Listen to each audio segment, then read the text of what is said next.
Pipe 10. That's PIPE 10. Before February the 28th for the hottest in the DMV contest. Artists, here's your chance to shine. Send that music today. RadioFire.com, your news, sports, and entertainment source. We back with Baltimore Flava Radio. Yes, indeed. Yeah. Man, the guest is like all the way live today. Wow. Hi, Miss Erica. Hi. Yeah. How are you? Congratulations on all your endeavors. Thank you so much. Well, we got to give her a proper introduction. I just wanted to say, I just think it's dope. I love it. I'm sorry. I want to the energy is there. You like so excited you couldn't hold yourself? I love when people doing what they supposed. I love it. They just step out and they just be like, look, this is me. I'm unapologetic and this is what I can offer the world. This is what I have. So without further ado, we have Miss Erica. Is it Goodridge, right? Yeah, Goodridge. There you go. You're definitely rich. Rich. But you're rich. I am rich. You absolutely right. See? Yes. I'm Keep there. planting them seeds. So how are you today? I am absolutely wonderful and on fire and excited to be here. And it's glad that you're on fire because this is Radio on Fire. Yes, it is. This girl is on fire. I mean, I'm just saying, but go ahead. So, what is it that you actually do? Ooh, you said a lot. Okay, so that's a real loaded question. All right. So by career choice, I am an assistant principal for Baltimore City Public Schools. And outside of that, I'm an author, a coach, a speaker. And I am really and truly on a mission to empower individuals to live their life on purpose. Absolutely. Unapologetic, as she said, and to clean up from the inside so that you can shine brighter on the outside. Definitely. That's a lot. That was a loaded answer, too. I told you. So, how long have you been in the school system? 17 years. 17 years. Yes. Congratulations on that. How do you deal with my crumb snatchers? So I deal with them every day because every day is a new day. So that's how he did call them crumb snatchers. They are. I'm sorry, I know you was talking. You really just said crumb snatchers. Yes, they're crumb snatchers. Like, That's an old school. You don't know nothing about that. That's an old school term. So for me, I deal with the kids on the level of every day is a new day. And I oftentimes try to get adults to understand that we were kids once. So we hold them accountable. We give them tough love. But every day that they show up is a new day for me. So yesterday's slate is clean. Today is a new day. It's a blank page. And it's up to you what you write on those pages. Absolutely. Yeah, because the world definitely will write them for you if you won't. Yeah, if you don't, hey, that's what I say. Can I jump into a serious question? Yes. I'm stuck on this, y'all. This might be on my show again next week. Yeah, I'm really stuck on this. Probably the question for last week. Yes. I don't care, judge your crumb snatchers. But how do you feel being in the educational system for 17 years and it's a possible layoff for 1,000 teachers and a $30 million youth jail that was approved? Like, what is your take on it? My perspective or how I feel like it comes. I feel like the parents have a lot to do with it. Being as though you was in education for 17 years is just a passionate subject for me. So being as though you was in education for 17 years, I feel that you may have something extraordinary to say, or I just want to know how you feel. So how do I feel about them building a jail but laying off 1,000 employees? Here's what I'm going to say. So my first prayer is, I always tell people, I really, in this season of my life, I have embraced the serenity prayer. God, grant me the serenity to accept the things that I cannot change and the wisdom to know the difference. And so with that being said, I tell people, sometimes God will give you a nudge. And that nudge is, why are you settling for this when I have something that's so much greater for you? So oftentimes we live in a place of not fulfilling our dreams. We live in a place of not really pursuing our passions, not really sharing our gifts with the world. So for every individual that gets a pink slip, I say give them the pink slip first. So with that being said, that means that you within yourself say, okay, I'm unemployable. I'm going to fire you so that I can live my dreams. A lot of times people tolerate these kinds of things because they feel like they can't do nothing better. They can't step outside of that comfort zone. And so God has a way to push you into your purpose, regardless of whether you want to stay stagnant or you want to move or be moved. And so with the jail being built, I totally disagree with that. But it's our children are just in a place of, it's almost like they're walking lost, like they don't have hope. And people are not, yes, they are the walking dead right now. And there are not enough individuals who are imparting love, who are imparting knowledge, who are imparting wisdom in our youth. They're giving up on our children. And I often say to people, don't write our children off. Because many people wrote me off. I had a baby in high school, so I was a write-off. I was that single parent. I was on welfare. I did the project thing, like all of that. But there was something else inside of me that just kept nudging for me to know that there was something else for Erica to do. It was just a step in my ladder, and it wasn't my whole ladder. And so I continue to impart that in my children every day. I don't care if they come to school high. I don't care if they come to school at 11 o'clock, 12 o'clock. Every day I'm saying, I love you. I love you. Because at some point in time, that seed that is planted is going to resonate, and we're going to see a different harvest from what we see right now. If it wasn't for Mr. Henderson, my 10th grade geometry teacher, I don't even know that I would have finished high school. But it was his words, it was his encouragement, it was those daddy-daughter talks, on my lunch breaks or after school or when I was discouraged and when I felt like I couldn't go on. Your mentors. Exactly, that kept me going. Your angels. Yes. There's a lot of them out there. All right, I got a little deep one, y'all. So, actually, he was like, no, actually. Okay, yeah. No, actually, that was a good one. Everybody certainly likes it. So for me, the obvious is the problem. What's the problem in the school system? Thank you. Because I want to go into the problem and what you think is the solution. 17 years. Okay, so let me explain to you what my philosophy of the problem is that problems bring money.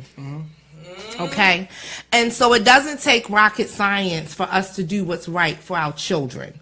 Success leaves clues. And so from somebody who has studied leadership, who studied organizational development and growth and, child development, when we as a whole, as a collective community, begin to come together and not point the fingers and say, well, it's because that person isn't there or this person isn't doing this.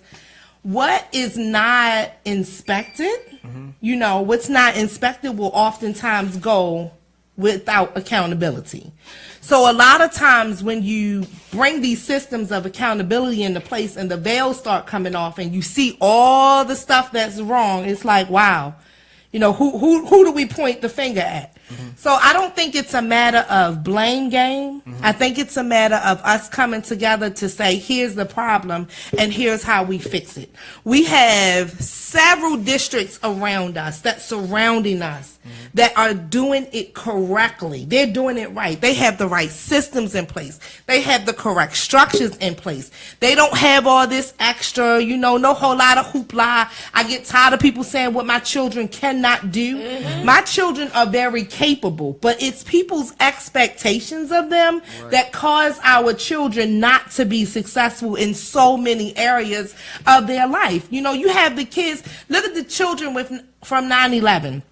Whose parents are no longer here because of a tragedy in the world.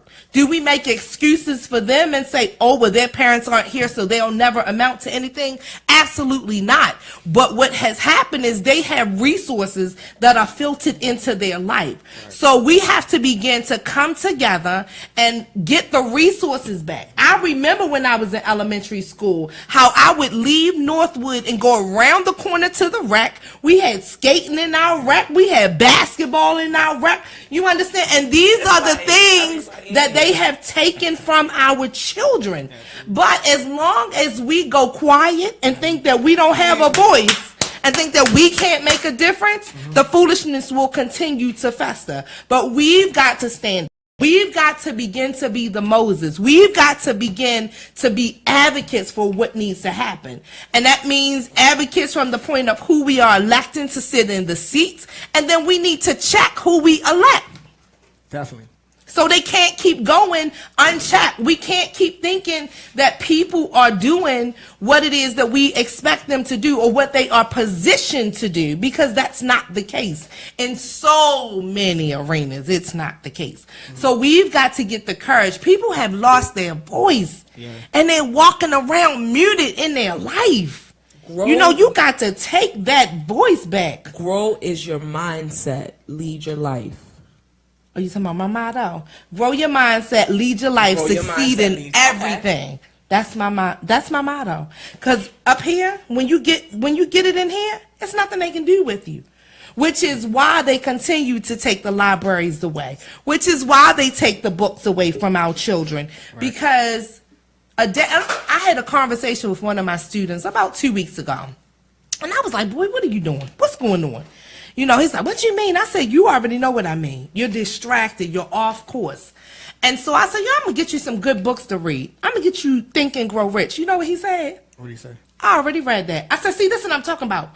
You have that it factor in you, but you are allowing all these other things to distract you from what it is that you should be doing. Our children are distracted. And you know, they always say that the idle mind is the devil's workshop, right? Yep. So our children's minds are idle. I don't have cable in my house. I don't watch that TV. I whispered it. It's just too many distractions. They walk like this in the streets. Yeah. You drive your car like this in the streets. Say it. They looking at you. You ride up. They like, what you riding up on me for? They like this. Absolutely. And you got women in the street with the churns. Say it again. On the phones like the this. The priorities are all mixed up. Absolutely. Absolutely. Yeah. So they'll fight you and confront you over a phone before they confront you over their grades, over a test, over an exam, over a book that they lost. See, that book that's lost is not important. But this thing right here, and see what they really don't realize is that it's a smartphone. But the smartphone is being given to dumb people. Right. Because a smartphone is actually an office. Absolutely. People are making money just by this right here. But we're not teaching our children that. We're not teaching our children to go and research and learn how to make money on the internet. I told my boys the other day, I said, listen, if y'all want to be out there hustling, if y'all have the mentality to hustle, do you understand that mentality can bring you millions legally? But they don't understand that. They like, what you talking about? What you talking about? You know, all I know is this fast. Listen, It's going to take a little work, but it's possible. See, impossible is I'm possible. And that's the message that we have to keep. Impossible is I'm possible. And that's the message that we have to keep preaching to our youth. One day, I'm telling you, it's gonna pay off. Right. But it takes you, me, you, everybody together. I don't care what they do. It takes a village. And right now, we need the village the size of Mount Rushmore for our kids. Yeah. Because they lost. Yes, we do. But I'm determined not to give up on them. I love my baby. Now, do you see like a decrease in like parenting participation? Because when I was in school, my mom was at PTA. She would pop up on me. She would pop up on me, and if let her pop up on you, and you doing something you ain't got no business doing. She give you the look through the glass. Yeah, I remember the look. The look and the point. We got the look in church, right. The look and the point, and that's all you got. I mean, because for me, most of the schools that I went to and graduated from, they are no longer. Right. They've been taken away. If Walbrook's renamed. Yeah, they've been taken away or renamed. Right. So, like, how do you see parent participation as much, or has it decreased over the years? I think it has decreased, but it's because of society as a whole. So you have a lot of parents now who have to work. You have the fathers who are absent, then you have mothers who are absent, you have grandparents raising the children. But I never, see, this is me, I just can't use that as an excuse. You understand what I'm saying? Because in a school building, we are there as a village. So if the mama's not there and the papa's not there, then guess what we have to be? We have to fill that void. And that's why they're not is it hard for teachers to teach because they wearing all of those hats, they playing all of those roles? It can be, but here's one of the greatest challenges that comes upon teaching. It's the fact that the kids are not being supported for the whole child. So you expect kids to come in, the house got raided, they didn't eat last night, they're homeless right now.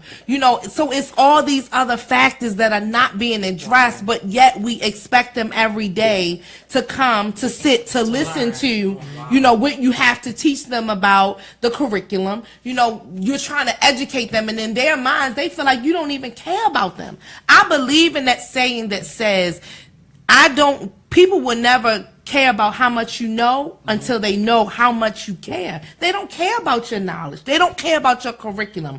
What they care about is the fact that you really do care about them. So, we can say the parents are not there, but I wasn't there. I was there for my girls because I was in education. So I wasn't always, able to go up to the school or to see about them, but I would shoot an email.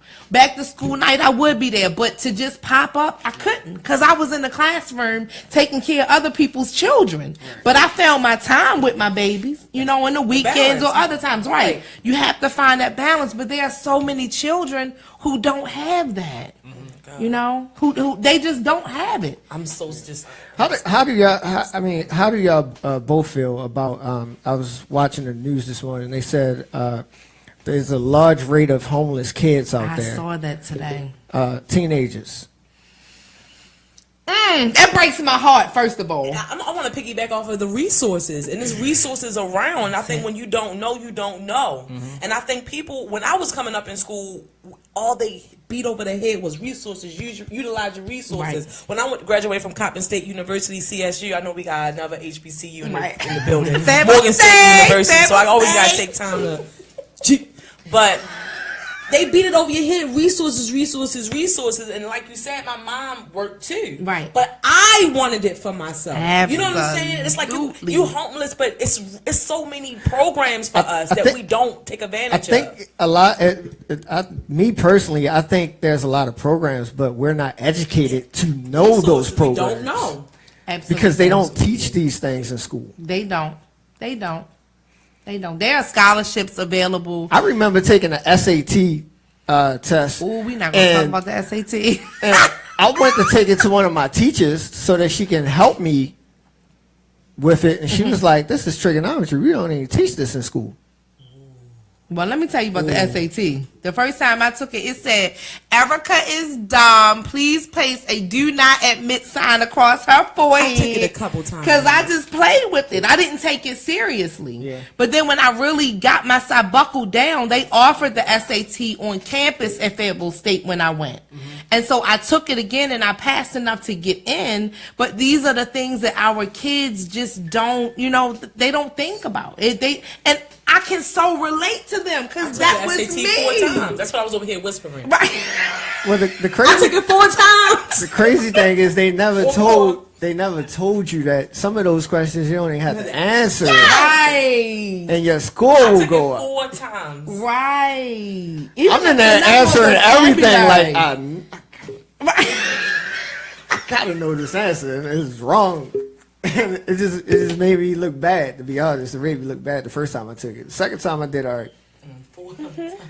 But why are those not taught in the school system? Is what we do have SAT prep available for our students. Have they changed it since a while back? Because it wasn't there a while ago. Well, I know at the school where I am, we have way back there. At the school where I am, we do offer SAT prep for our students. We have an after-school tutoring program for our kids. I can say that our principal really does take the time to invest in our children because we understand the importance of this right here. So the resources are there, but we just have to keep pushing and nudging. The kids are just so distracted.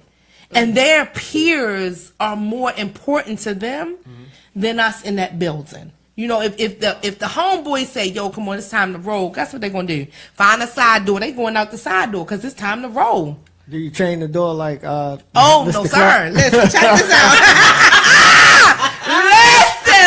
Listen. No, sir, we're not doing that. No, author we're of not. 2 books. Yes. Let me get into the Yes. and we need to get into that. your author of 2 books. Yeah, because we can go on that Uno last dos. subject for all the whole the whole show. We can. We can talk about a lot the whole show. We can. How was your V-Day? My V-Day was wonderful, girl, because I love myself. Hey! They were turned up in here. Y'all just don't know. 2 books. Change your mindset. Change your life. Okay, that's the first one. Mm-hmm. Okay, so it's change your mindset, change your life, and wire it differently. Mm-hmm. And the second one, you just put it out recently, right?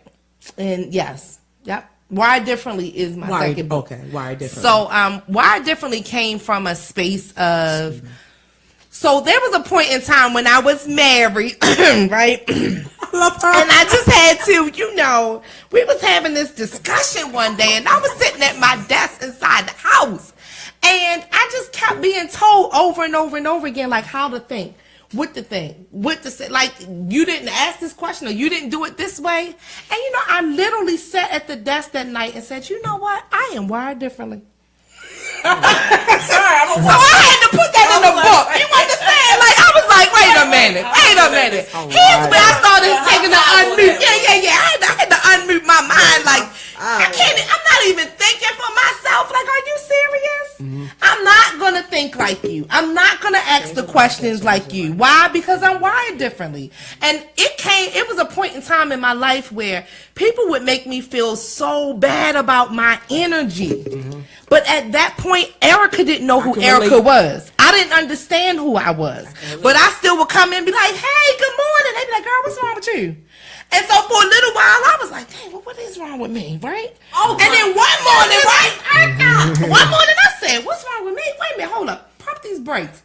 What's wrong with you? Like, it's okay for me to come in and smile and be happy about the fact that I'm alive. Yeah. My creator said, Erica, wake up, boo. New opportunities. It's a new day for you. Mm-hmm. Then I'm happy. I'm very excited about that. So it's not my problem. Yeah, you know, people are miserable and misery loves company. I see so that. I just can't be the misery or the company of all the misery. day on Facebook. Yes. Ain't it terrible? Why do y'all put y'all feelings on Facebook? You playing yourself. Stop playing yourself. I said at the end of the year, I said, Facebook asked you what was on your mind, and people be like, told him everything.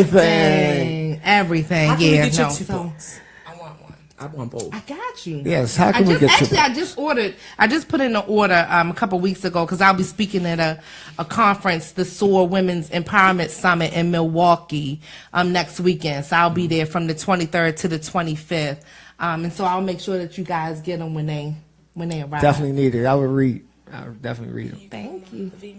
Girl, yes! I'll be on the VMix show. We're going to turn up. I love her. I'm sorry. So they said, so I was told also you're a life coach? Yes. So I love that. So how is that? It's wonderful because I am very passionate about helping individuals from the inside out. Mm-hmm. And the reason why I'm so passionate about this inside out is because we walk around every day. We dressed up. Yeah. You know, we looking nice. I got my suit on. I got my little hair done. You know, my makeup on. Mm-hmm. Hair did. Everything did. Yeah. And a hot mess. You know, you ready to crash into the wall. Mm-hmm. You get home and you're lonely, you're crying, you're miserable, you're making other people miserable because you're not good inside of here. Mm-hmm. So when we began to clean up on the inside, right. When we are good for us, when we put our oxygen mask on first, guess what we can do? Woo! I can help you breathe. I can help you breathe. I can help you breathe. I can help everybody breathe. Don't you know the movie? Do y'all remember the movie Fallen with Denzel Washington? Yeah. And every time they would brush past with the energy, and they would come to different people. That. Okay. They were after Denzel and whoever he was with. Let's just break it down. Okay. And every time he would walk past somebody, they would, like, say me and you bump, but we want to get him. I'll transfer it to you, and we'll be all in his face, and he'd be like, whoa, the energy just transferred from walking past a person, brushing past a person. It's real! It's real! It's right in y'all face, and y'all don't get it! Don't get it. All right, I'm gonna chill. Life coach. Life coach. That energy is real. I tell people it's real. Yeah, it is. It's real. I will not do my live if my energy isn't good. And I'll tell my audience that. I say, listen, guys, y'all know I love you. I'm sorry I haven't been on for a day or two, but I've explained to them that if my energy is not where it should be, I'm not going to come on there and say one word to anybody because I'm then transferring what's bothering me into my audience. And they feel it. They know. Yeah, you know, when I'm not having a good day at work, my kids be like, Miss G, you what's wrong? You all right? I be like, yeah, baby, I'm good. You know. I don't be good. I be breaking. I'm just saying. So on those days, you know, I kind of take it back. I might go in my office, take a little bit more, you know, away time and get some office work done. But when the energy is flowing, listen, I had my bright sneakers on today because I said I got to light it up. You know, I got to light it up. Got to get that energy right. Definitely full of energy. So if people want to get the books, how can they get your books? They can actually get them on Amazon.com. Okay. You can also get them on CreateSpace.com.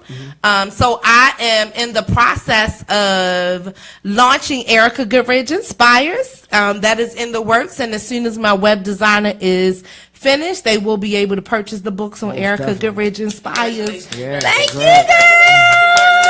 Congratulations. Worldwide on fire. So, if people want to book you for a life coach session, how can they? They can reach me at ericagoodridge@gmail.com right now, or they can call me 443-949-4984. And we're gonna put the information up on Baltimore Flava Radio.net. Of course, your sessions might be like around $100. We charge $200 because we take ours off the top. I got you. You take yours off the top. We get ours off the top. Okay, well that means sessions must gonna be $450. The price is out. $450. All right. So if you had to leave the world with one thing before you leave, what would that be? It would be for me to remind everyone that failure isn't final. And that if you fail forward. And as Les Brown says, when you fall down looking up so that you can always get up. And when you get up, trust me, when you can breathe again, that means you can push again.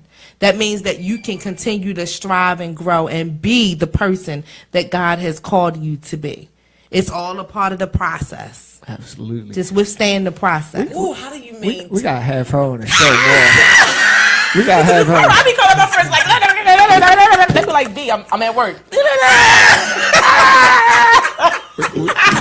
We definitely got. My boyfriend might be like, I love you, babe. We definitely gotta have you back on. But again, give your information out again, how people can contact you. I need to know that I did. She gonna call you while you. So my email is ericagoodridge@gmail.com, and you can contact me 443-949-4984, and I will definitely let the world know when Erica Goodridge Inspires launch. All right, this is Baltimore Flava Radio, radioonfire.com. Baltimore, get ready. Young Jeezy, Trap or Die 3 tour hits Rams Head live Sunday, March 5th. Live on stage, The Snowman, Young Jeezy, along with special guests